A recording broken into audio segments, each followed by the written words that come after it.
Hey, everyone, and welcome to episode 182 of the Tick Bootcamp podcast. The title of today's interview is A Hero's Journey, an interview with Noel Elie. My name is Richard Johannesson. And I'm Matt Sabatello. So, Matt, this is a young woman who had a really interesting and traditional hero's journey. She wanted to become an entertainment professional. She had success as a very young woman, actually even as a child. And little by little, she turned her modeling career into a television acting career, to a movie acting career. And she was beginning to get accolades for her work as an actress. And then things crashed on her. And Rich, Noel was our 182nd podcast guest, yet we still learned so much from her. She talked to us in great detail about plant medicine ceremonies, and she also talked to us about the interesting connection between combo and peptides, which many people in the Lyme community are now having success with. So, Matt, in true hero's tradition, this woman had everything stripped from her. She lost her career, at least temporarily. She had all kinds of health issues as a result of Lyme disease. But guess what? She's happier than she's ever been, despite having to move out of her house, despite having to go through a lot of hardship. She has found her true essence, and she's now ready to help in the Lyme disease community. Without further ado, A Hero's Journey with Noel Elie. Hey, Noel, and welcome to the podcast. Thank you for having me. We are really excited to have you, Noel. We've been looking forward to this interview for quite some time, and it has finally arrived. So, yes. So Noel, where are you physically right now? Physically, I am in Los Angeles in my old home. My husband and I are in the process of moving. It's been a month-long process, but I'm almost at the other side. So you're not a native of California, are you? No. Mm-mm. Where are you from? Where did you grow up? So I was born in Sarasota, Florida. And when I was 6 years old, I moved to South Carolina with my family. Then we moved back to Florida for a few years, and then we moved back to South Carolina. So you were a Southeastern gal. Yes. And then I lived in New York for 15, 16 years, and I've lived in LA now for 2. Wow. So you lived up here in New York for 15 years and you didn't pick up our ugly accent? Being an actor, I tried not to. I can do it, but I tried to have a pretty standard, We generally ask everyone to be forgiving of Matt and I and the way we have butchered the English language. So we won't issue our regular trigger warning for our New York accent, since you will not be joining us with butchering the language. And so, Noel, talk to us about what your experience was like growing up in the Southeastern US. Specifically, what was your education like? And did you learn anything about ticks and tick diseases during that period of your life? Sure. Well, I grew up at a time where, especially in Florida, my brother and I would, in the summer, we would go outside, spend the entire day outside. The only time we would come back home was when my mom would say lunch is ready or, dinner's ready, and we'd come back home. But otherwise, we were playing in the woods, we were playing with friends, or we were at the beach. And then when we were in South Carolina, it was the same sort of thing. I lived literally next to the woods at times in South Carolina. So we were always climbing trees and building forts, and I was a big tomboy. And then in high school, middle school, high school, I started modeling, and I was a cheerleader. And then at 18 years old, I announced to my parents that I was moving to New York to pursue modeling. And 2 days later, I picked up and was in New York. So you, as an outdoorsy kind of kid, you had come in contact with ticks. So talk to us about how many times you had come in contact with ticks and what that experience was like when you were living in the Southeastern US. Yeah, well, I only actually came in contact with ticks one time that I knew of. And I had heard about Lyme disease, but not a whole ton.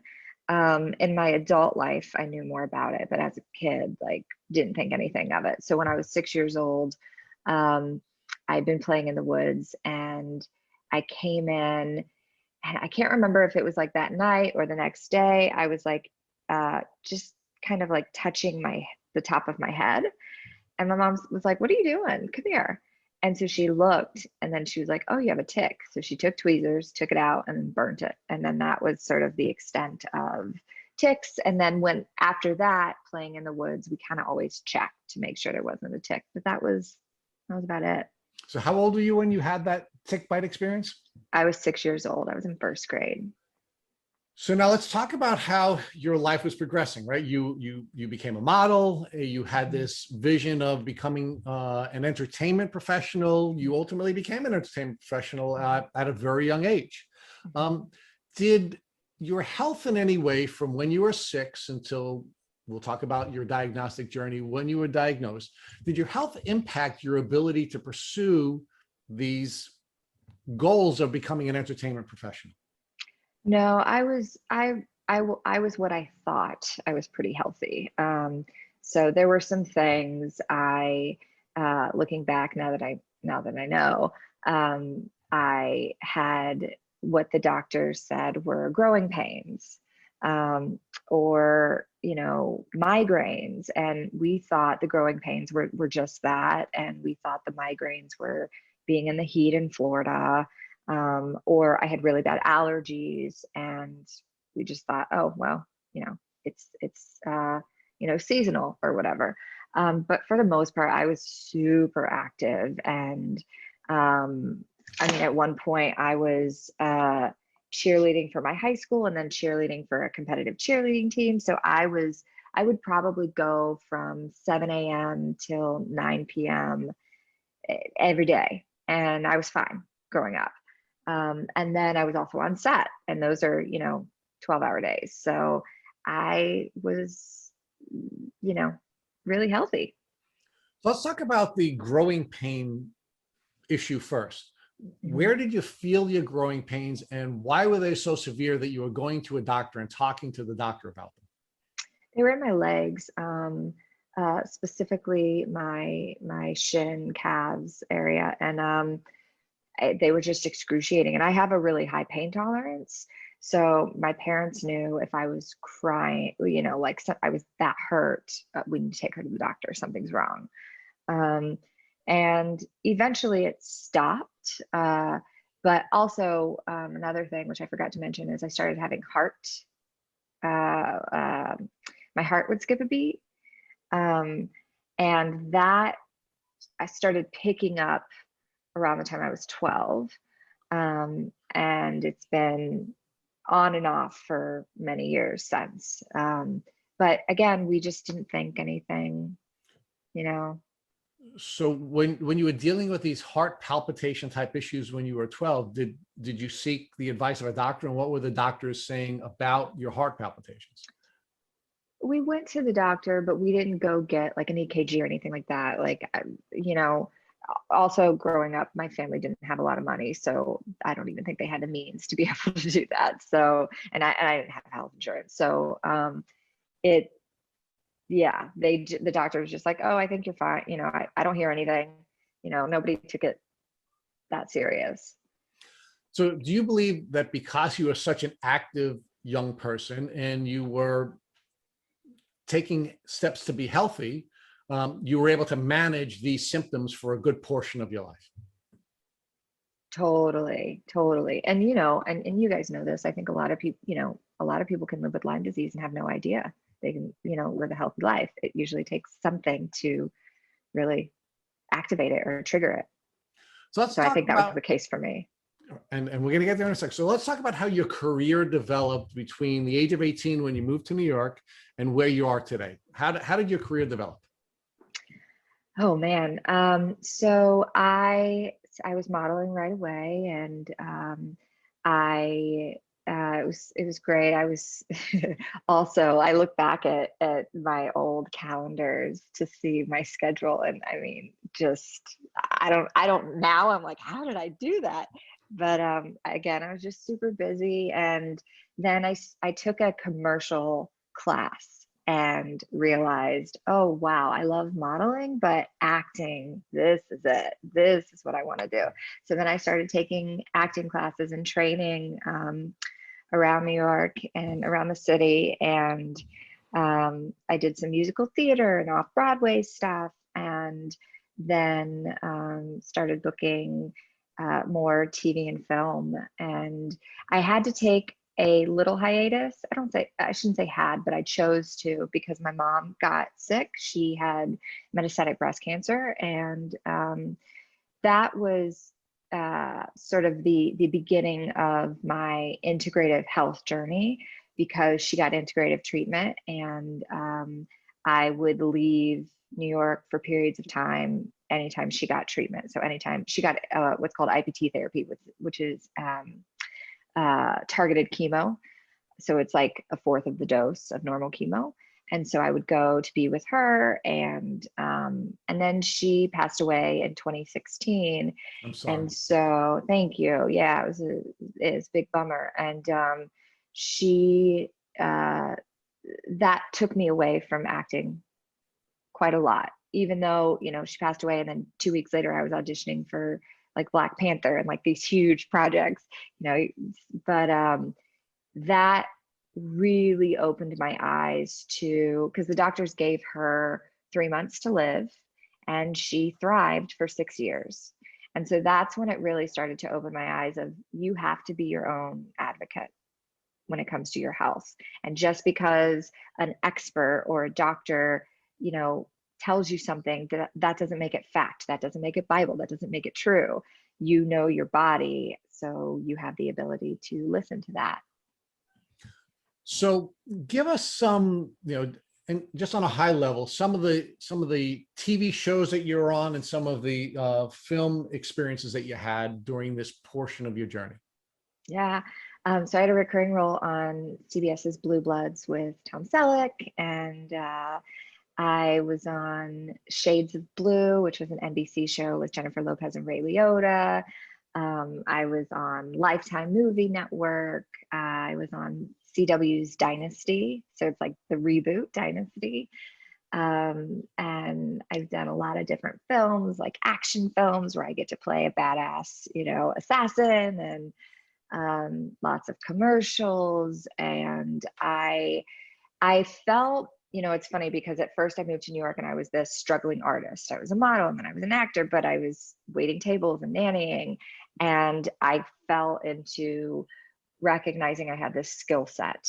And so I started producing live events, and started with like 30 people events to 3,000.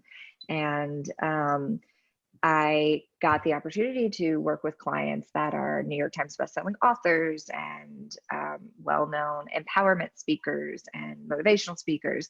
So that also helped me become even more hyper aware of my mindset and how important it is what we think, what we say, that gets reflected back to us often.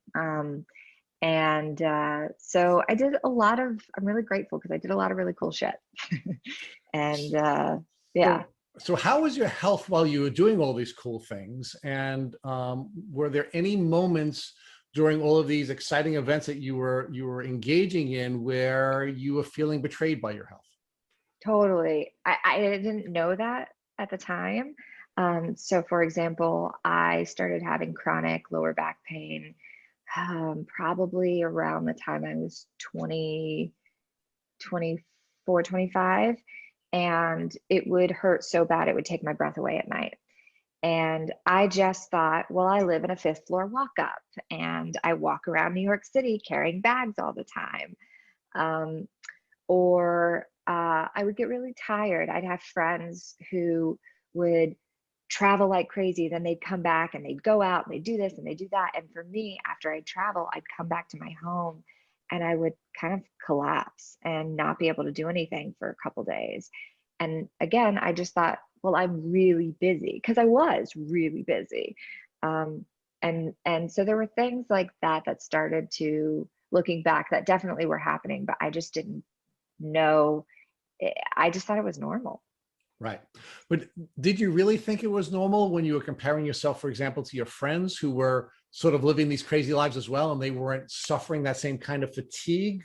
Yeah, I did, only because on top of, working a daytime job and then also acting, I was taking care of my mom. And so there was just so much going on that I just, yeah, I made excuses for it for sure. So talk to us about when you were finally diagnosed and what led you to go to seek the diagnosis. So, oh, that's a doozy. Um, so let me figure out how to condense this. So in 2018, I so one of the things I would do is I had an eating disorder for a decade as well. So let me throw that in there. Which also I then thought, oh well, I have an eating disorder. I'm treating my body like shit. Of course I'm tired or whatever. But I cured myself of the eating disorder. And one of the ways I did it is I would talk to my body and I would thank her for being healthy. And there was one morning I was rubbing my stomach and I was just like showing her love. And I said, thank you for digesting properly, whatever. And as I rubbed my stomach, I noticed this lump. This was in 2018. I was like, that's weird. And I didn't think anything of it. Time went on and I continued to feel it. So I went to the doctor at the end of 2018 and she said to me, I think you just ate something. I think you're fine. Maybe get an ultrasound, but I don't feel anything. That was the first sort of like ping of something's wrong in my body. But I listened to a doctor and she told me I was fine. So I thought I was fine. Fast forward a year, 6 months, 2019, I moved to LA and this lump in my stomach starts to grow and get bigger and bigger. And one day I'm walking down Santa Monica and I see a sign that says, do you have bad PMS? Do you have headaches? Do you have this? Do you have that? And my answer was yes, yes, yes. And it said, you may have fibroid tumors. So I WebMD and write all my symptoms. And it's either fibroid tumors or ovarian cancer. And my mom passed away in 2016. So of course my mind goes to, well, I have cancer, right? My mom died of cancer. Of course I have cancer. So I go to the doctor and at the beginning, I can't get in until 2020. So there's like several months I can't get in. So I finally go January of 2020 and she says, sure enough, yes, you have fibroid tumors. So you need to have them operated to get them removed. So I go to several specialists. They all want to remove the fibroid tumors, but I continue to research because again, I knew at this point, don't take doctor's word as fact. Do your own research, be your own advocate. So I start researching and I find that many women get their fibroid tumors removed, but they grow back. So I wanted to get to the root of the issue. So I just continued to see doctors and specialists. And one doctor said, well, maybe you have parasites. Maybe that's, so I'm thinking, okay, I do a parasite cleanse. And then I finally saw a doctor in the summer of 2020, and he does kinesiology. And well, he's a chiropractor and he does kinesiology. So he starts asking my body, he takes these like vials and puts them to my head. I have no idea what they are. And do you have this, yes or no? And so at the end of this like 3-hour long appointment, he said, Noel, I know you. I know your diet. I know your lifestyle. To look at you, you're the epitome of health. Who knew you were so messed up? I said, what does that mean? And he goes, you have Lyme disease, you have co-infections, you have mold toxicity. Oh my God. And I stay strong in the room.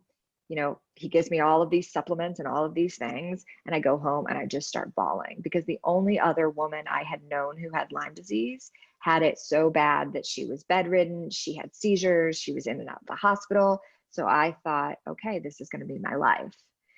And I break down and I give myself like, that night to just be in the despair of it.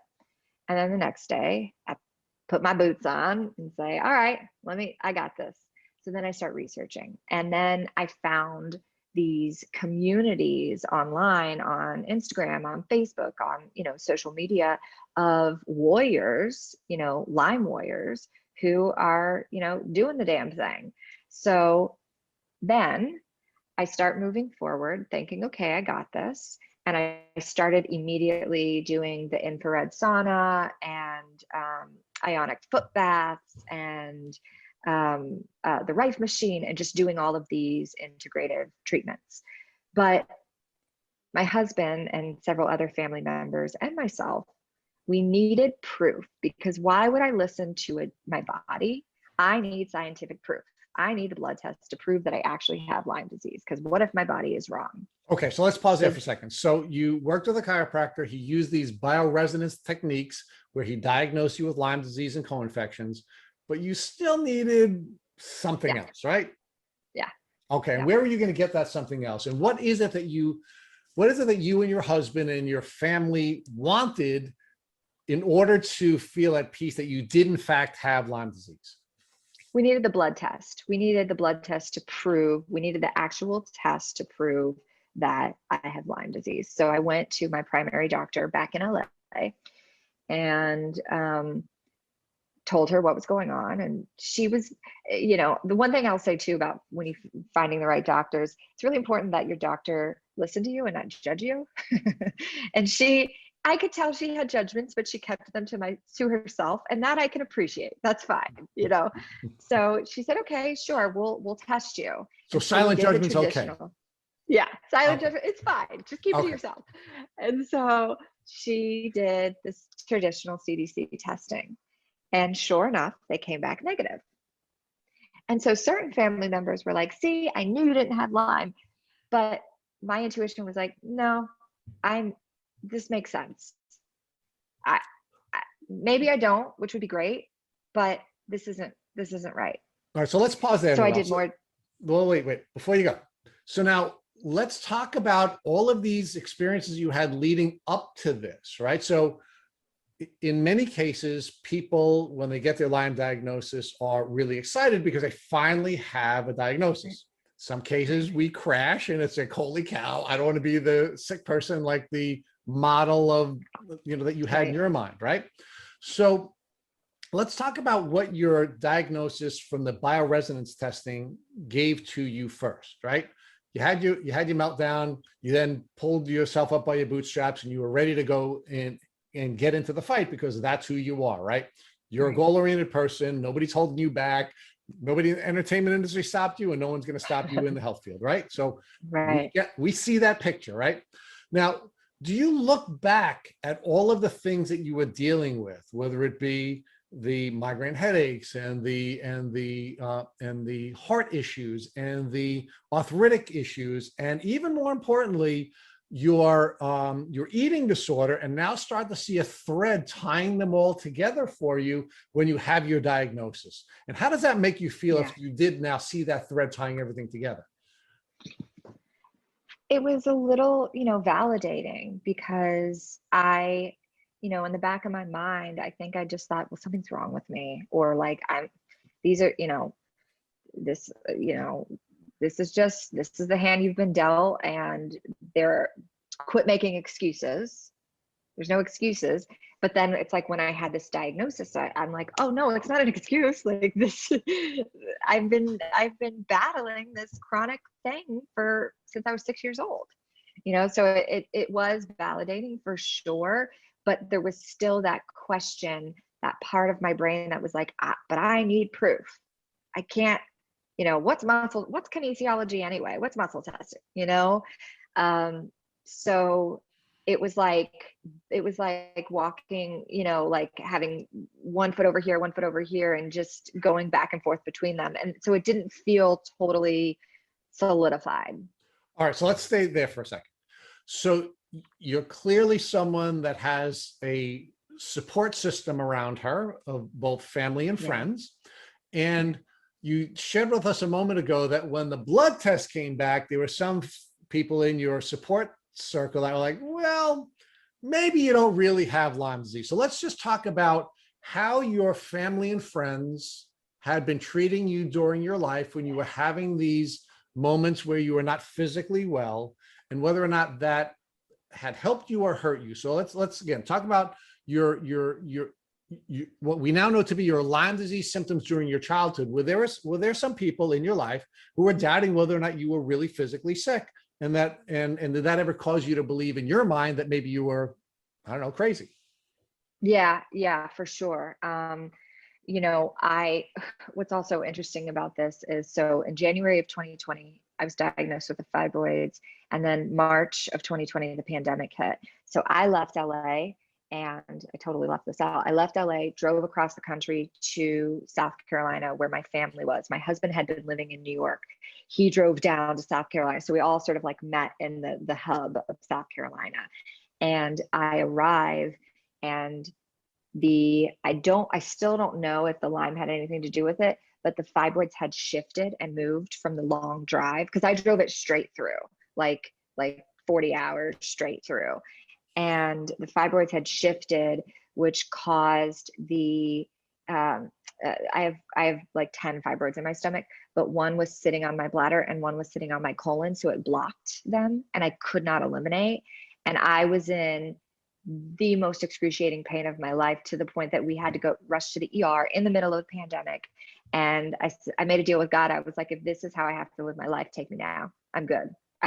It was so painful. And so after that, I just thought it was the fibroid. So I changed my diet. I already had a healthy lifestyle anyway, but I went completely gluten-free, dairy-free, vegan, caffeine-free, alcohol-free, fun-free, all the things, right? And I did this in the middle of the pandemic, and I'm living at my dad's home with my family. It was so much. So like there was already, we're having to like go through my mom's stuff. So like the emotions, the feels, everything was very high. So to have them sort of question it made sense in a way, because there was just so much going on. Do you know what I mean? I did. But what I want to know is, so, now, how did that impact you, Noel, right? I mean, was it causing you to have doubt in your mind because people who you had intimate relationships with were doubting whether you were really sick? Totally. Yeah. It made me have doubt, and it made me angry, and made me sad, and made me feel all the things. And but at the same time, I if nothing else, I knew, okay, something is going on with my body. Our bodies talk to us if we choose to listen. And she is saying she is unhappy. So I need to get to the root of it. So I just became determined, like, all right, fine. You can think I'm crazy. I sometimes feel crazy, but I'm just going to keep digging. So, part of what you started to set up for us earlier in the story was you had this experience with integrative medicine with your mom. So you now had a very different relationship with doctors, right? Yeah. You talked about having this experience where you were working with some experts on mindset, and you learned about the importance of mindset. And now you have that tool available to you in your toolbox. You talked about self-talk and the importance of talking to yourself in a way that would be healing and taking control of your self-talk, right? So you're developing all these tools on this journey even before you get sick. And how do they serve you when you finally do get your diagnosis and you have all these doubters around you? I mean, it's huge. Like a client of mine, Gabby Bernstein, an old client of mine, Gabby Bernstein, used to say, when people say, I don't have time to meditate, she would say, well, do you have time to feel like shit? And, that always stuck with me. And so, having a mindfulness practice. So for me, that's having a morning routine of, getting up, starting right away with some ujjayi breath and talking to my body. So deep inhales and exhales. And then from there, drinking, a big old thing of lemon water, and doing some breath work and meditating. And then if I have time to like write and journal and, make a gratitude list. That has always been really important for me. And at the same time, I started to get a little angry, because it felt like last summer, everything was stripped away from me. And, I've gone vegan and, off caffeine many times throughout my life, but it was a choice. And this time it didn't feel like it was a choice. And so I sort of started to get a little rebellious of like, I don't wanna, you know what I mean? Like, I don't wanna meditate. I don't wanna, write my gratitude list. And so it was also the battle between doing what I know would help me, or allowing myself to be in this place of anger and frustration. And because also too, by the way, I was auditioning out here in LA like crazy. I was getting sometimes 3 auditions a day. And so and I was meeting all these new casting directors and producers and directors and getting these offers. So I was feeling like, yes, I moved to LA. It's happening for me. This is going to be it. And then everything stopped. So now let's talk about the anger. Where was the anger coming from? Was it anger being generated by your grieving, Yes. the loss of the person and the dreams that you're pursuing? Or was it Lyme rage that was being triggered by changes in your body from Lyme disease? Or was it anger that was coming out of sort of just being exhausted from doing all of these different, using all these different tools that you needed to use in order to stay emotionally and physically healthy? Where was that anger coming from? All of the above. I did not know. So the grief part of the old version of myself, that actually I didn't have that epiphany until this past year in a plant medicine ceremony. So that aside, I had the Lyme rage was insane, to the point that like my dad, my nickname is Noni, he'd be like, "Hey Noni," and I'd be like, "What?" And all of the sudden, like, he'd look at me, my husband would look at me, I'd look at myself and be like, wow, I have no idea where that came from. So the Lyme rage was real. And it was funny. Like, we'd make a joke about it. I'd be snarky or say something bitchy, and my husband would be like, "Excuse me?" And I'd say, "Oh, it's Lyme rage," So no, but it was the Lyme rage, but it was also just, I am such a people person. One of my love languages is physical touch. So like, I love hugging and like seeing my friends and my family. And so to just, all of that was going on. Plus like, the revolution happening. There was just so much that I was just angry at. How is this where I am at in the world right now? Like, how is this my life at, 35 years old? I thought I would be well on my way with a career, with a family, and instead I'm dealing with all of these health issues. So were there different types of anger? Meaning, did they present differently when it was anger that was triggered by your grief versus the anger that was triggered by the Lyme rage? Were they different? The Lyme rage was exactly that. It was rage. And the anger from grief was always associated with sadness. Right. So they often say like, behind anger is sadness anyway. So that usually was hand in hand, but the rage would literally just be this sort of like rageful, outburst that would happen, almost like Tourette's. Yeah, so they definitely were different. So how did your family deal with all of your anger? I mean, what did, in addition to them sort of saying, "Why are you being like that?" I mean, what kind of coping mechanisms did you help them to utilize? And when you were able to describe sort of a rage as Lyme rage, was that something that was helpful to them? My family, God love them. We love hard and we fight hard. So like, there is the dysfunctional family that like, we'd yell at each other and then 5 minutes later we're fine. So I don't necessarily know, like, I would inform them of, "Hey guys, like, this is what I'm learning and this is what happens with the Lyme rage." But it wasn't necessarily this thing where we constantly talked about it, or they were super conscious of, "Oh, she's going through a moment right now, let's give that to her." It was just, I'd get angry and then we'd move on. You know what I mean? I do. So Noel, you're going on like 3 auditions a day. I mean, Yeah. Is brain fog interfering with your capacity to be successful at any of these So auditions?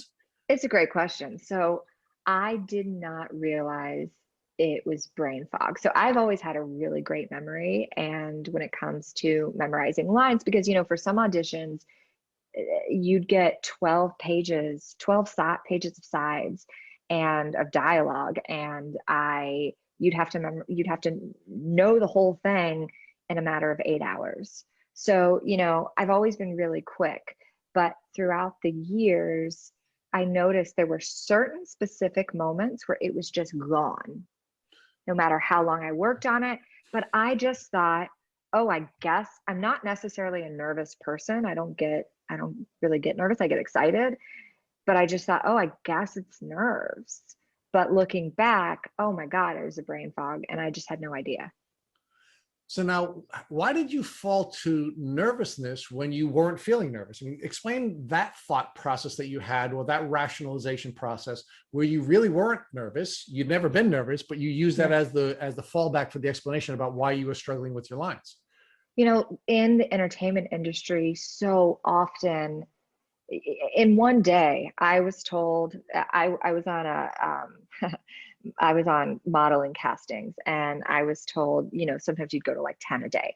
And I was told I was too fat, I was too thin, I was too tall, and I was too short. So it's such a mind fuck in the entertainment industry that, you can literally go into a room, audition, and see the producer on his cell phone the whole time, walk out and say, I suck, and then literally book the job. So like, there's no rhyme or reason with the business. But I think a default for a lot of actors or models in the entertainment industry is, well, it's my fault. I've done something that's wrong. So for me, it's like, if I got brain fog, I'm not going to think, it wasn't common for me to be like, oh, I have brain, this is what it is. Let me figure out what's going on in my body. It's no, you're wrong. You're nervous. You're not good enough. Surely that's why you don't know your lines. Now, do you think that was the entertainment industry and the sort of the beat down that you take in the entertainment industry, or is that really sort of the line undermining your mindset and your inability to properly evaluate what it is that was happening?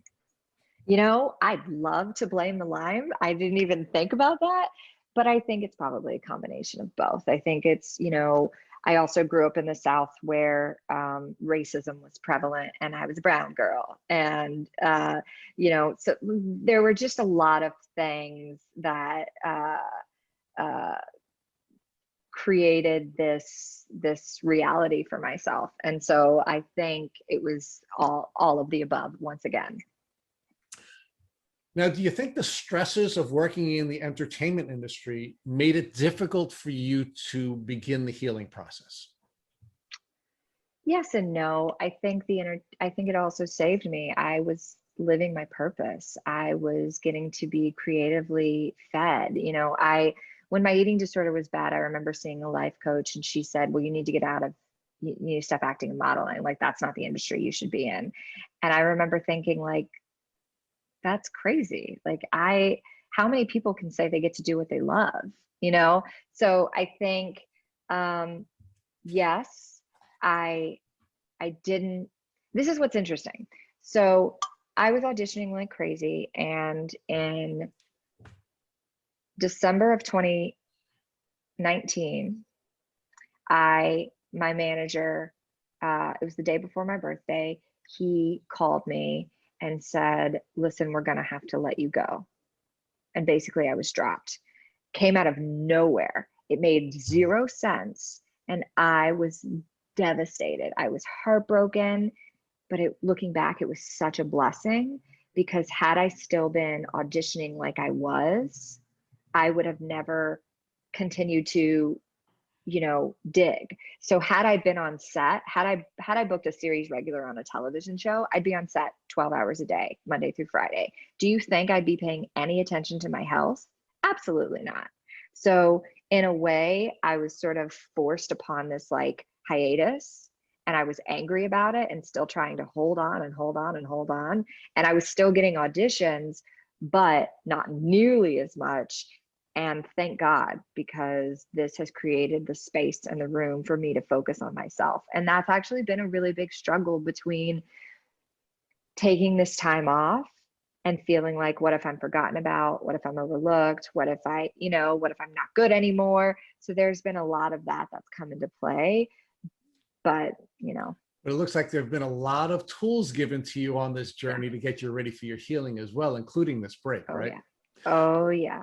So now let's go back to your diagnosis, right? So you had your bioresonance diagnosis, you had your first blood test where you didn't test positive, you had all that doubt surrounding you, and now we get to your diagnosis. How did you finally get a diagnosis that you and your family were at peace with? So after the CDC test came back negative, I continued to research and found out about IGeneX. And I did their testing, and sure enough, it came back with, Borrelia, Babesia, Bartonella, Rickettsia, like all the things. And that was it. For me, I was like, okay, I don't need to continue to do anymore. This is right. This is accurate. This I know in my bones is correct. And that's that. So from there, I then informed my family, this is the results, and I'm sticking to it. So now I need to find the right doctors. And so then I went on the hunt to find Lyme literate doctors. And what was that process like to find a Lyme literate doctor? Because we get asked all the time, people that are looking for Lyme literate doctors that will help them. And it's not an easy task. So where did you go? Did you go to the internet, and did you network with people? How did you find the proper doctor to work with you to treat your Lyme disease? Yeah, well, I first tried to go within network, my health insurance network. And so first I saw an infectious disease specialist, and I brought him my IGeneX test, and he was like, yeah, I don't believe that. Yeah, it's not, I've been doing this for 30 years and I don't believe it. And he was so arrogant about it. And while I also appreciate doctors who feel so passionately about what they believe, at the same time, that wasn't what I needed.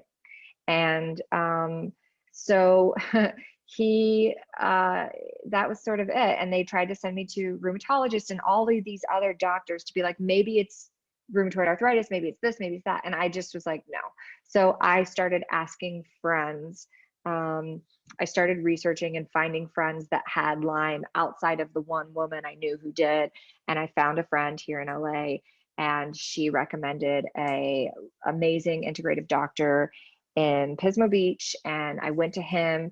He was so lovely. He spent like 4 hours with me going over everything. And by the end of it, I loved him, but he wanted me to take antibiotics for 4 years. And that was not, I didn't want to do that. So even though I got the prescriptions filled, anytime I would look at the pill bottle, my whole body screamed no. So I didn't do it. And I continued to look for more doctors. And then I finally found a doctor on the East Coast who I love. But her consult was $1,700. And, I did it begrudgingly. I tried not to for a while because I was sort of bitter. Like, you're could charge me $1,700 for an hour for a consult, and I did. And she was lovely. She's so knowledgeable. And I also found another doctor, integrative doctor, Dr. Jess. She is incredibly inexpensive. She was only like, I think I was one of the last consults she was doing. Now she's no longer doing consults, but her protocol could last months to years. And this Dr. Gedrick in New Jersey, she felt like if she got me on the right supplements, and then I came to see her, it would be a matter of a month or two. But with Dr. Gedrick, it's very, very expensive. And so I sort of battled between the two of like, do I go with Dr. Jess? Do I don't go with Dr. Gedrick? What do I do?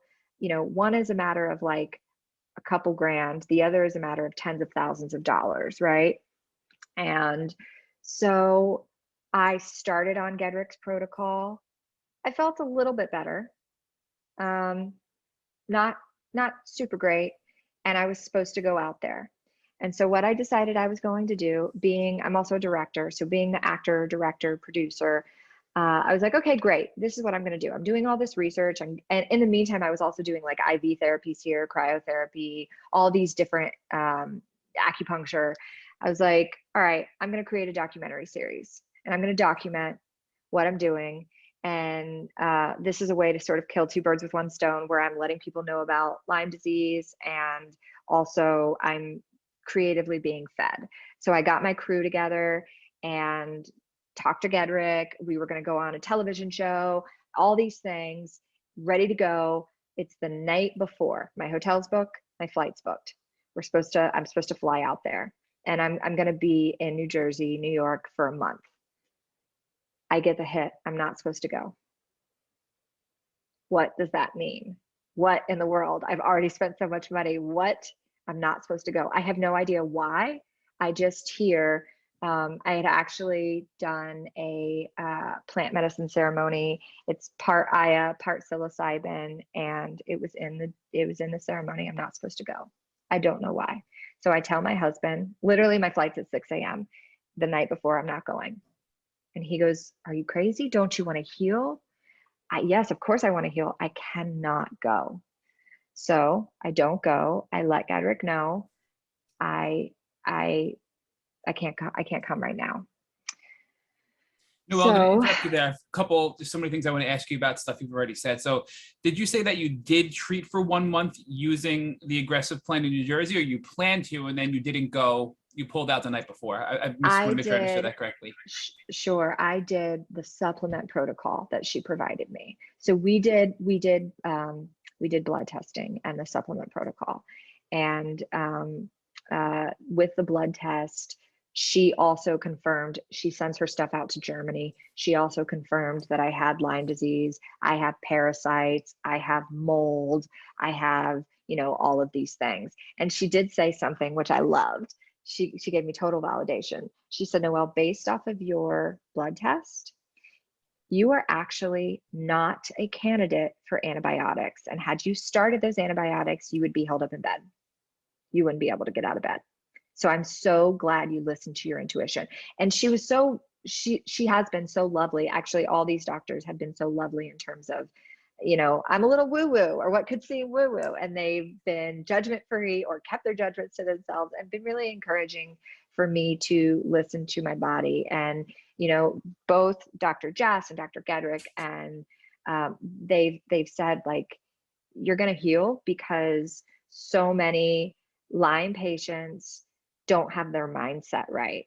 They just, there's so much fear around it, but you're doing both, that's the whole package. So I had done the supplement protocol, and I was headed out to the East Coast to do a month-long deep dive of treatments in person. The supplement protocol, do you recall what was in those supplements, or was it something proprietary to Dr. Gedrick? Both. So it was proprietary in the sense of it's sort of her thing, but she refers out all these. So I was taking like body bio, and I was taking probiotics, and I was taking all sorts of stuff. It was probably like 30 supplements a day. With the goal of building your body up from a whole body approach to get yourself ready to treat the Lyme, it sounds like. Exactly. And do you recall the labs in Germany? So you said that Dr. Gedrick, she sent you your blood off to Germany to confirm. Was that Armin Labs in Germany? Do you know? I have been tested with Armin Labs. I don't recall if that was with Dr. Gedrick or another doctor. I've taken so many blood tests, like I've given so much blood. And just to circle back, because you did mention that you were looking for a Lyme specialist, and you reached out to some friends, and you found a new friend in California who recommended you to your first doctor, who wanted to do the 4 years of antibiotics, which you right away said, no, your intuition told you absolutely not. And, fast forward, rightfully so.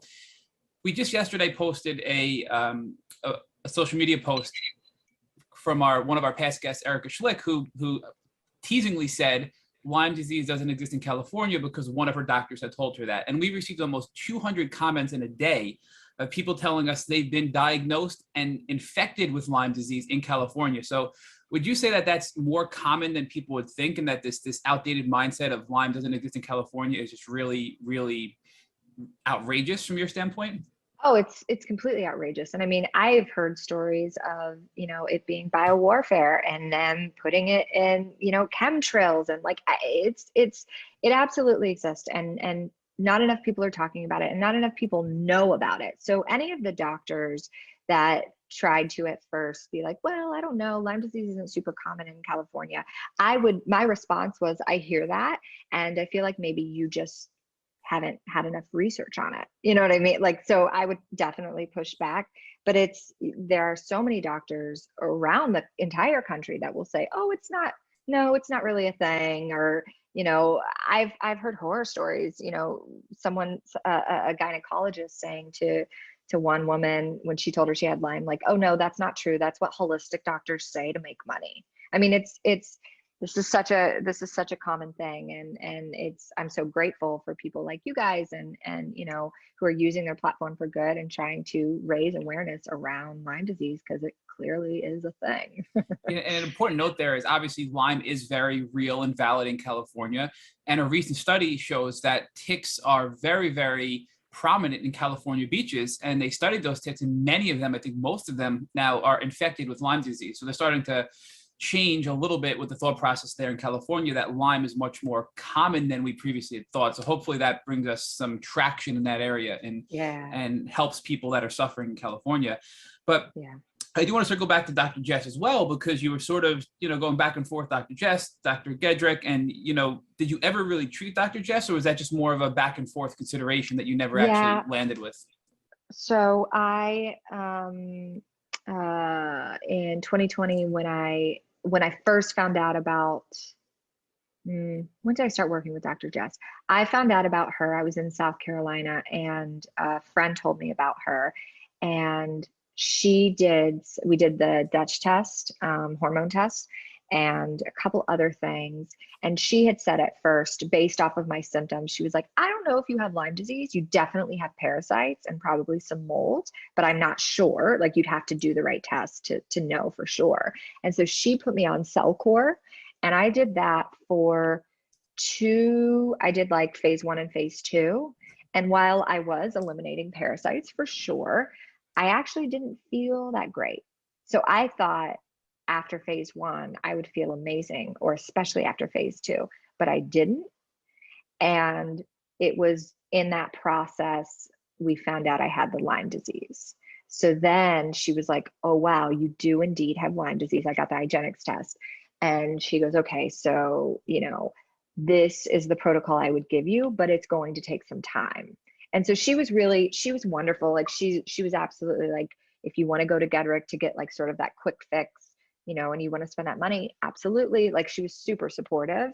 But her protocol, is she just wants, she's not worried about making the money. You know what I mean? She just wants people to heal.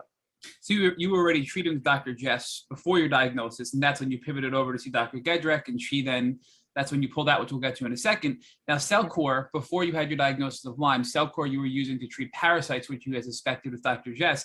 Is that an anti-parasitic protocol? Can you talk to us more about what Cellcore is for our listeners? Yeah, so it was like, you take like a binder. I'm trying to remember exactly what it was. It was like 6 different things. Some were tinctures, some were pills. And then I think your diet has to be pretty clean, which it already was for me. And it's really great in particular, which I didn't know this at the time, but if you take it around the full moon, because that's when parasites are the most active. So, yeah, and most people who just have parasites will feel amazing after doing this parasite cleanse, but I wasn't feeling any different other than eliminating parasites.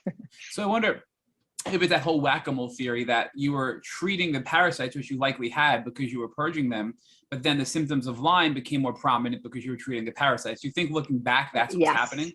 Exactly. And what's wild is, I also, while I was on the East Coast, because I was 35, I'm thinking, oh God, I have these fibroids. I now, like, there's all these things going on. Let me go talk about freezing my eggs. right? Because, many doctors will be like, well, you're that age. So I went to a reproductive endocrinologist, and he goes, Noel, I can't even get to your ovaries. We did test, and he's like, your ovaries are great, but I can't even get to your ovaries because the fibroids are blocking them. And what was so wild, Dr. Jess said something that's always stuck with me. She goes, our bodies are so remarkable. I wonder if the fibroids developed to protect your ovaries from the parasites getting to them. And I was like, I love that. Okay, I'll take it. Yes.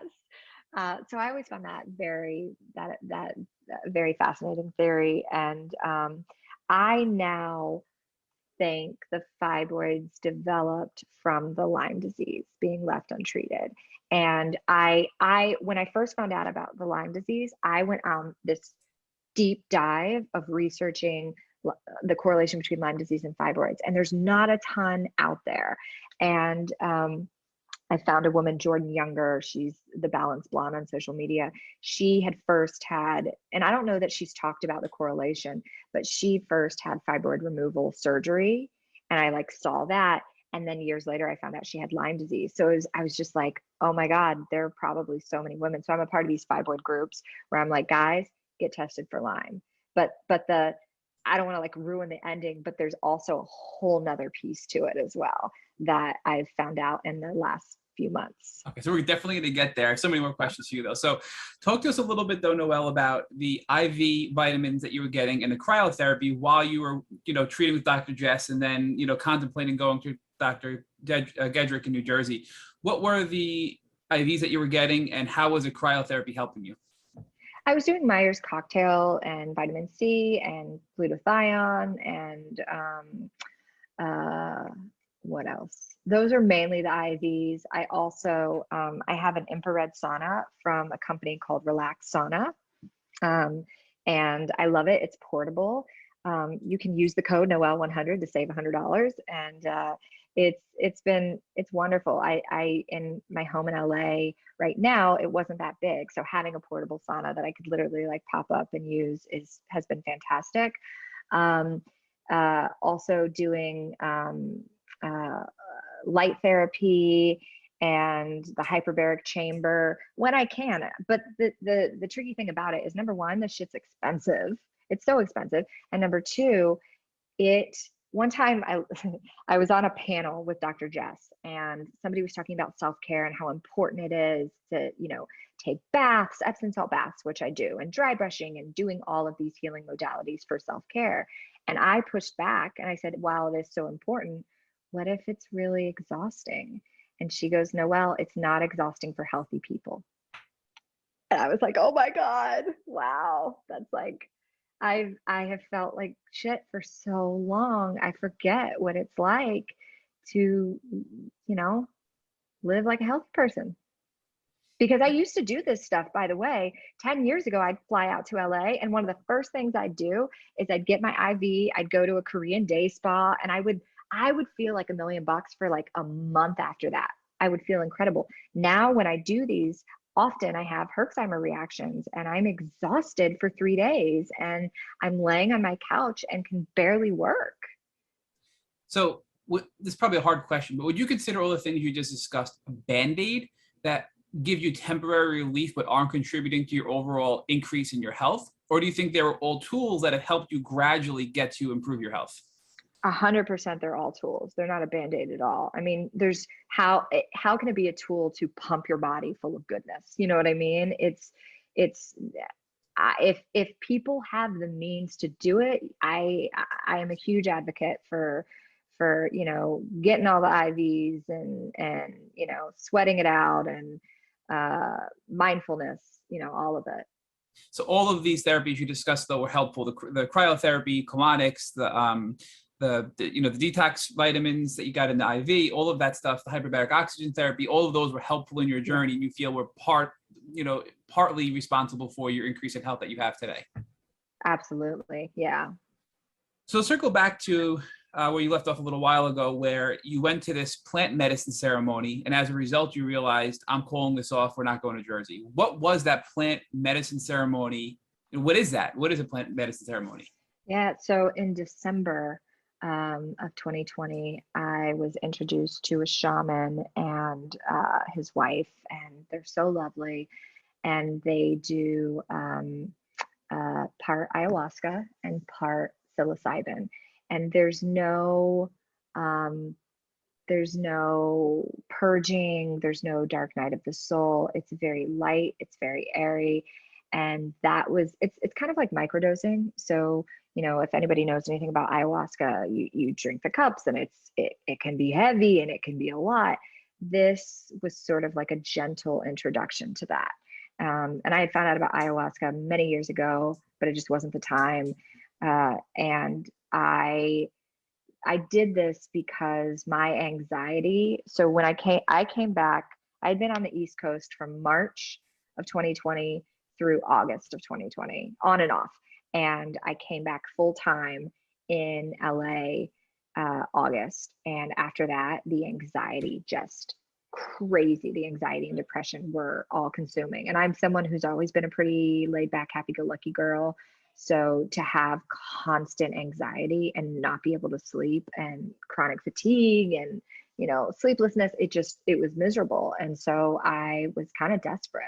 And I did this plant medicine ceremony, and it's a whole ceremonial experience. There's some meditation, there's intention setting. So for me, my intention was to heal, right? To heal and to get clarity. And so for me, how it affected me is it sort of takes me in like a portal of different moments of my life. And I'm able to have forgiveness and love and compassion and understanding at these moments that were seemingly nothing, but I realized my body held on to as trauma. And so I basically have been doing ceremonies once a month since. And once I found the ceremonies, I was like, oh, this is absolutely a part of my healing journey. I have to do this. And I know it's just a part of it. And that has been one of the biggest profound healing modalities out of everything I've done. So essentially, it's allowed you to have clarity. It sounds like it's taken you out of the fight or flight mode, and it's allowed you to have a rational mindset to make clear decisions to improve your health. 100%. So one of the things we find, and it's probably, if not the most, one of the most difficult things to overcome with chronic Lyme, is the fear to take steps to improve your health, because people are so afraid of getting worse and are so afraid of treatments that could have adverse reactions. Do you feel that these plant medicine ceremonies have helped you make rational decisions to improve your health that you might have otherwise not taken? Absolutely. I mean, it's one of the first epiphanies I had on the plant medicine was I was taken back to a moment where I was 7 years old and I watched a movie, and it was this I wasn't supposed to. I asked my dad, I was like, can I watch this? And he said no. And I like snuck it and watched it. And it was about aliens who abducted women that were pregnant, and they would take their babies to like procreate. And so I realized, oh my God, at 7 years old, I told my body she's not safe to get pregnant. So what happened? There are these fibroids that literally I can't get pregnant because they're blocking my ovaries. Like, so there've just been huge moments like that have been so beautiful and so and yeah, like I said, there've been so much where I thought it was like nothing but a thing. Like I didn't think anything of it. And I realized, oh no, that was trauma. That's trauma that has been stored in my body and has not been able to be released. So let's talk more now about the next steps. You're finally getting this trauma released. You're getting this clarity. You're calming down your nervous system.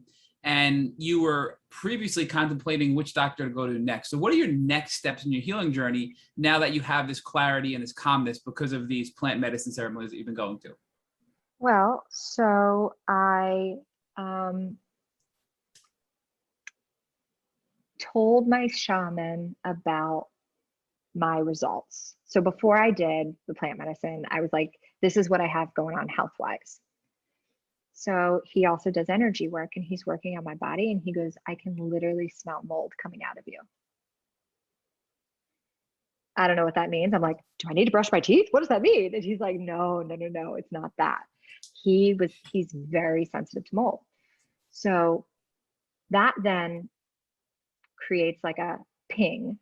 And I'm like, that's really interesting. So in another ceremony, I heard, get your home tested for mold.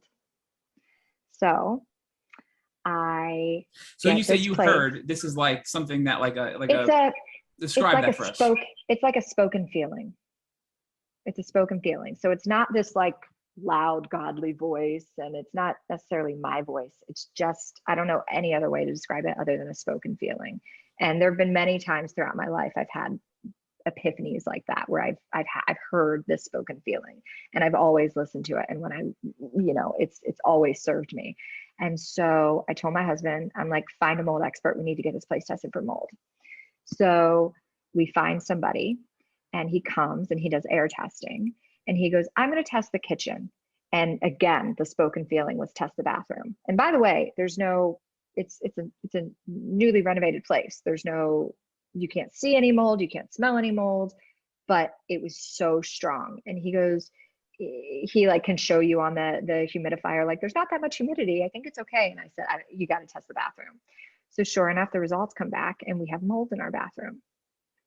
So I then let Dr. Gedrick know, hey, do I still continue on this protocol? Because I'd been taking the supplements for a couple months now. And she goes, oh my God, Noel, if you had come and gotten treated out here, you would have come back to a home with mold and it would have reactivated everything. And so the mold has been the trigger for all of this crap, every single thing. Because when I was in 2018, when I first felt the lump, it was the size of like a $50. Now it's the size of a grapefruit. My fibroid has grown that much in this home. I didn't know why. It's because the mold has just fed everything. I'm losing hair. I am, it causes the anxiety. So it's the thing that activated the Lyme, and it's the thing that has grown the fibroids, and it's like basically been the major cause of all of this stuff. And so I have to get out. That's why I'm in the process of this move. So once again, your intuition ultimately saved your life, right? You would have went to Dr. Gedrick, you would have had maybe some progress with her while there, come home and you would have relapsed and you would have been stuck again, right? So it just sounds like, and by the way, that would have taken, that would have been like $25,000. So that's my money. Like that's, you know what I mean? I wouldn't have been able to afford that again. And so, yes, 100%, my intuition has been the captain of the ship. And there have been so many blessings throughout this, because it's taught me the importance of, really listening to our higher self, or that, whether you call it, the Holy Spirit or your intuition or guidance, whatever it is, like that's been the thing that I've had throughout the consistency of my life. And anytime I've listened, it has served me exponentially. So talk to us more about the plant ceremony and shamans, right? Because so many people hear the word shaman and they go, oh, shaman, that's just so, and we've heard from time and time again that shamans and these holistic healers have really helped people in the Lyme community. There's real value there. So what would you say to those people who just hear that word and have just been sort of trained and ingrained to not think that they're real and valuable and helpful? And how would you clear that up for them and from your own experiences? Yeah, that's a great question. I definitely had judgment without realizing I had judgment. One of the things, the plant medicine, I've always thought of myself as like a pretty judgmental person, but plant medicine has shown me how often I judge everything, whether it's judging others, judging myself, whatever it is. It's constant and it's exhausting. And so with the shaman, I see this shaman is not like, I think you hear shaman and you think like a tribal, type of person. And this shaman looks like he could be my next door neighbor. Like, blue eyes, blonde hair type, like surfer dude, you know. It's for me, it's not about the label. And that's really what this has taught me. Whether it's, you know, I grew up very Christian and was raised to have certain beliefs. And this has taught me the importance of like, we're all one. It's oneness. It's about love. We aren't meant on this earth to work, make money, and die. We're meant to you know, live in the light and spread love. And if you can, to anyone who is thinking like, okay, you know, if you can try to put your judgment aside and listen, like, are you curious? If you're curious, maybe check it out a little bit more, but from a place of curiosity, not from a place of judgment. And you know, it definitely has to be, you have to be ready for it. You know, my husband, he did full-blown ayahuasca, and it was 2 nights, and the first night was literal hell, absolute torture. But he stayed the second night, and it was total bliss. And he has received so many downloads and so many blessings. And he is not someone who is into, you know, like when I met him, he was not meditating. He was like playing football and drinking milk and like doing like he's a different person than he is now. And it's been, he's recognized the gifts it's given me. And you know, I don't know about you, but anytime I see somebody doing something that's bringing them joy, I'm like, ooh, I want that. Let me try that. And so it definitely, you have to be called to it. And there are also people who facilitate plant medicine ceremonies that aren't shamans. You know what I mean? It doesn't have to be a shaman. It just has to be with people you trust, who understand the medicine, who are going to keep you safe and keep themselves safe. So what else have you done in your journey up until the present date that has helped you? We've talked about a lot. Have there been any other natural or Western medicines that have helped you in your journey? Well, so now that I found out about the mold, I found out recently that citric acid is made from mold, and citric acid is in like 90% of hair care products. And so, you know, these are things I knew.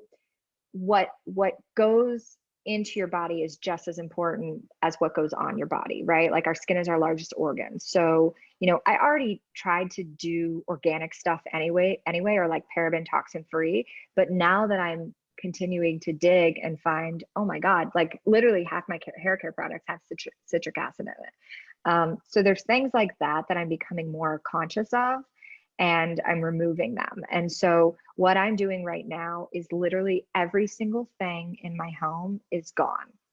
I'm having to buy all new furniture. And this has been like the most excruciating part of it. Like I have items that my mom gave me that are so sentimental that you can't get back, that I have to let go of. And it's heartbreaking. And you know, talk about grief, like it's you know, it's been 5 years since she's passed, and I've had these thoughts of like, I feel like her memory is sometimes fading, but at least I have this, right? Like at least I have this tangible thing I can hold, and I have to let go of it. But I keep trying to remember. It's all about remembrance for me. So like if I can remember, first of all, wealth without health means nothing. So I've had to basically let go of a lot of my clients with my production PR company. I haven't been able to act. I'm letting go of it because I know healing is more important. So that's the first thing. The second thing is, do I want things or do I want my health?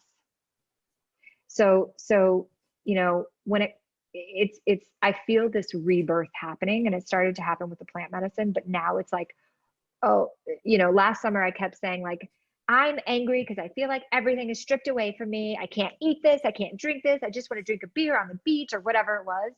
But now it's sort of God being like, oh, you thought that was stripping away? Ha, cute. That's really cute. Here we go.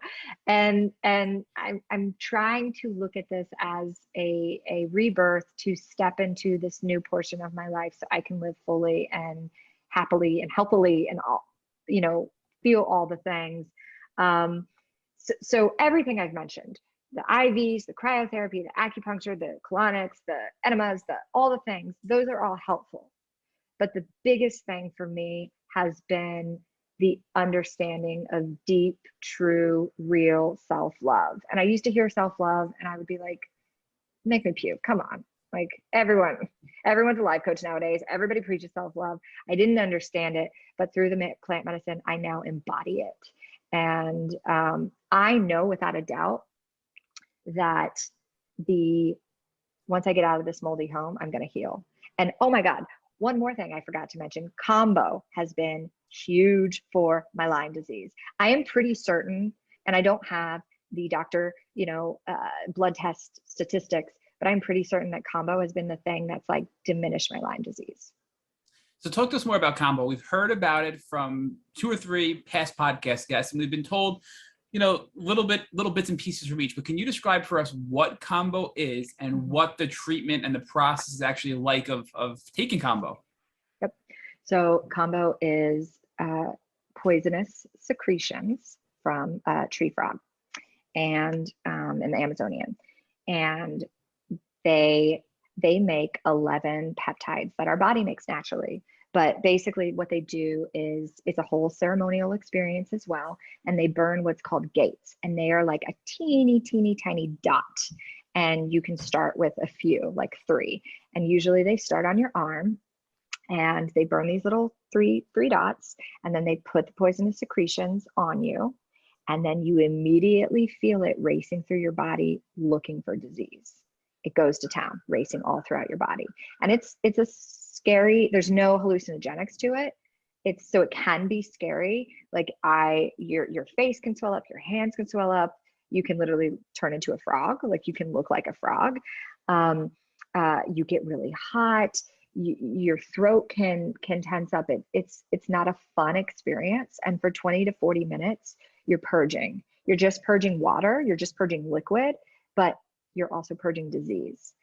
That I did it the first time, and my husband went with me. He just went out of solidarity, not any other reason. He wasn't into it, but he was like, yeah, I'll go. He did it with me. The next day, he had eczema all over his arm for years, completely gone. And it's brutal for 20 to 40 minutes, but if you go to the right facilitator, the person I go to has it for 6 hours, and it's like a whole wonderful thing. I lay on like a biomat, and like there's meditation, and it feels like the worst kind of flu. So like, or food poisoning. And sometimes it's coming out both ends. So you're going to the bathroom and you have your bucket and you're doing the thing. But for me, it's taught me how important how strong my body is. And I'm always like, all right, 20 to 40 minutes, anybody can deal with that. Because then the next day you wake up and you feel like you could run a marathon, and you feel amazing for weeks after that. So would you say combo was probably the most aggressive and strongest therapy you've done to date to treat your Lyme disease?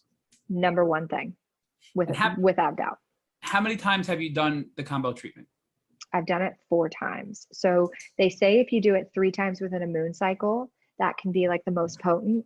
So that's one thing, and I'm grateful for this. I have sort of like a stick-to-itiveness warrior mentality where like I have friends who have been dealing with Lyme disease before they got an actual right Lyme literate doctor for years. That I'm going to fast track it. Like I'm not going to sit on the sidelines and just, I want to keep doing the thing to doing my research to figure out what thing to do next. And so I was like, all right, 3 times within a month. Holy crap. I can't believe I'm going to do this. But I felt incredible. And I know that's why there were a couple months there where I was feeling like $1 million, still not 100%, but compared to what I was, 1 to 10 being the worst, I was at a 9 consistently. And after the combo, I went down to like a 3.54. So I can't help but wonder, we've heard a lot of other guests tell us that peptide therapy has been very helpful for them in their healing journey. And you mentioned that combo has, I think, 11 different peptides. Is that what you said? So I can't help but wonder if there's a correlation between peptide therapy and combo, and those peptides are actually effective in treating Lyme disease. I had never heard of that, but I absolutely believe it to be true for sure. So before I hand this back over to Rich, I just am fascinated. You're the first person to really talk to us in detail about plant medicine ceremonies, and it's clearly been a game changer for you in your health, with your intuition, your mindset, your nervous system, and just your overall healing journey. If you can just give us a little bit more detail, like what is that whole process like? Are they giving you medicine? Are they giving you herbals? Are they giving you tinctures? What is it like to actually go through the process? And are they giving you anything to actually treat you while going through this ceremony? So with ayahuasca, it's just a cup of ayahuasca, and that's it. And but it's truly incredible. But it's heavy, it's deep, it's light, it's all the things. And I always tell everyone with ayahuasca, you better be ready for your life to change. If you're not ready for that, then maybe hold off on ayahuasca. You can also, they call her Mother Ayahuasca. So I asked Mama Aya to be gentle with me, and she was so gentle. And so I thought the second night I was like, oh, I got this. So the second night I was like, whatever lesson in whatever form you'd like to give it to me, I'm ready. And the second night was literal hell. It was excruciating, but it was so beautiful. And I received so much healing from it. So with Aya, I had never done mushrooms, or I'd smoked weed growing up, like in high school and stuff. But other than that, like I'd never really done, psychedelics or anything. So I've heard of people microdosing with mushrooms. I just had never done it. I'm really glad I started with part Aya, part psilocybin, because again, it was like baby steps into it before I did full blown Aya. And with the ayahuasca that I did not do that with a shaman. I did it with a beautiful angelic person and I judged that too. I thought, well, if I do ayahuasca, I need to go to Peru or, somewhere where there's an actual shaman in the jungle. I did not do that. I did it stateside. And I'm so glad, because going out of the country, being in the jungle, not necessarily speaking the language, that probably would have scared the shit out of me, but the biggest piece of advice I could give with it, you have to picture yourself getting in the backseat of a car. So when you're on this plant medicine ride, you're going to be hyper aware of your thoughts, and your thoughts will race, and they will come, and they will go, and they will go. Just get in the back seat, be the passenger, and just witness it. And witnessing it without judgment, and witnessing it as an actual witness has been so beautiful. And I often think about how tired I am because of the Lyme and because of the mold and whatever. But in the plant medicine, it's like, yeah, girl, you're tired because of that, but you're also tired because you won't shut up. Like your thoughts just go and go and go, just be. And one of the things I always struggled with was my purpose in life. I'd get so angry when people would talk about their purpose, and they'd feel so like with conviction, they'd speak about their purpose. And while I know I'm a storyteller, I know that I want people to feel through me what they can't necessarily access for themselves. While I know that, I never necessarily felt like that was my purpose. And then in one of the ceremonies, I heard my purpose is to be the peace. Just be. And that resonated so much. And it also took the pressure off of everything, And so it's look, with ayahuasca, you're going to purge. And with these other medicines, you may not. But if you can just, through it all, get in the back seat and go along for the ride, you'll be on one groovy, amazing ride. So let's talk about that ride and what it means to the rest of the community, because you are a brilliant storyteller. How has this entire experience you've gone on, and it's been really fun to watch this story unfold and watch your early life prepare you for what happened in your later life, which is preparing you for where you are now, and how this whole journey has been ordained for you. where do you think you go from here, from the standpoint of your experience and what you've learned on this journey? So I now know anyone that feels better out of their home than inside of their home, you might have something going on. You might have some mold, you might have some asbestos, you might have something going on. So like that should be a sign. If you start to get the thought that your body is betraying you, your body's trying to tell you something. She's not betraying you, she's trying to talk to you. Are you going to listen? And I feel like it's only just beginning. Like I worked with Deepak Chopra and Gabby Bernstein, like all of these woke thought leaders that I felt very enlightened with at times. And while I learned a lot at the same time, what I've realized through the medicine is like, the more I know, the more I think I know, the less I know. And so, I think sometimes I thought, especially with my acting career too, like, well, once I'm a series regular on a show, or once I've been in a blockbuster, multi-million dollar feature film, then I've made it. That's not what this is about. That's like that just puts a lot of pressure on people. For me, it's about surrounding myself with love and peace and doing things in life that bring me joy. And if I get to make money doing those things as well, that's a freaking rad bonus. But now it's sort of about simplifying. And I've always admired minimalists, but I've never been one. And now I kind of am in this situation where, like, when we move into our home on Tuesday, officially, I have no clothes. I am someone who has had closets and racks full of clothes. Like, I don't have any of it. And it's learning to find the home in here, inside my heart, and not through outside, material things. And I know that sounds like, oh my God, roll your eyes, but like, it's the truth. And so it's about falling back in love with myself and appreciating my body and all of her wisdom, and being grateful that I have caught these diagnoses now, as opposed to, my mom was 55 and died of cancer. She was so young, but I don't want to be in that stage. And you guys know this, Lyme and mold, when undetected, leads often into cancer. So like, I'm really grateful that everything in life kind of shut down for me instead of to me, so that I could truly heal. So do you believe you would have been able to discover the love that you've discovered and you're now sharing with everyone had you not gone on your chronic Lyme disease journey?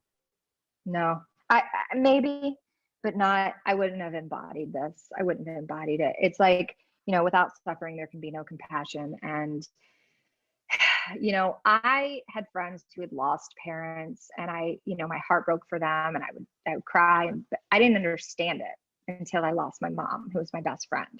So it's like with chronic illness, I didn't understand it at all. I thought I had compassion and empathy. I'm an empathetic person, so I try to, but sometimes you have to really embody it. And for me, it's like, I know I can carry this torch.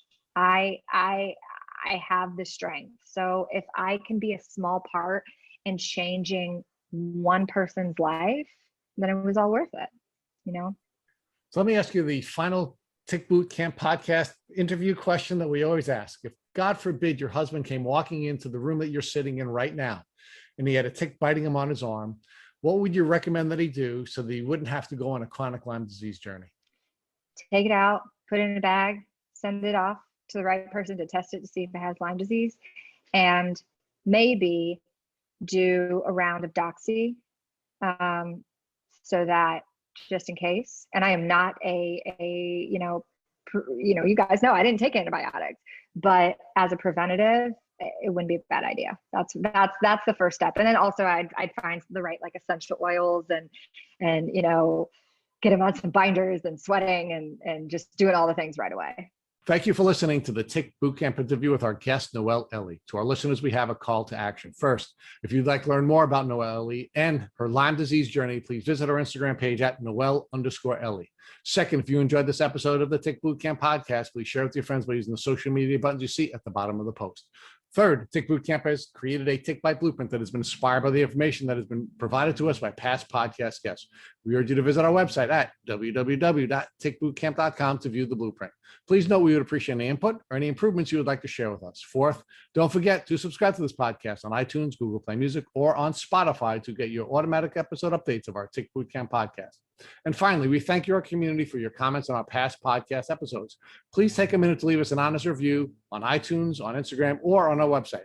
We make it a point to read every single one of the reviews we get. Thank you for listening.